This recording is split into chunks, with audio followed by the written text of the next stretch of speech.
गागि खौरांगिरि अब्बकर सिद्दिकआ रुंसारि जाबाय।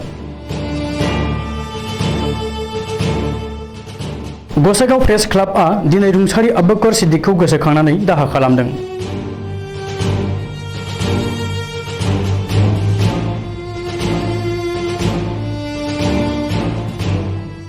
गसाइगाव प्रेस क्लाब आरो गसाइगाव महकुमा जार्नालिस्ट एसोसिएशननि टाउन मोननै आफादगिरि आरो गोबाव समनिफ्रायनो दा सेन्टिनेल, दा असम, पोस्ट दैनिक, गण अधिकार बायदि बायदि खौरां बिजों आरो पेपाराव खामानि मावबोनाय अब्बकर सिद्दिकआ रुंसारि जाबाय।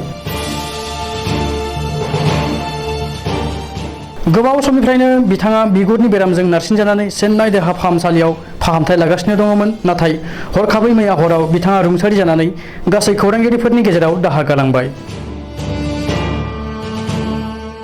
बिथांनि रुंसारि जानायखौ गोथौ दुखु मोननाय फोरमायनानै दिनै गसाइगाव प्रेस क्लाबआ फुंनि 10 रिंगानिफ्राय दाहा खालामनाय हाबाफारि लादों आरो रुंसारि अब्बकर सिद्दिक बिथांनि मुङै बिबार बावो आरो 1 मिनिटनि थाखाय इसोरनाव आरज गाबो। अब्बकर सिद्दिक बिथांनि रुंसारि जानाया गासै गसाइगाव ओनसोलनि खौरांगिरिफोरनि गेजेराव गोबां दाहा गालांबाय।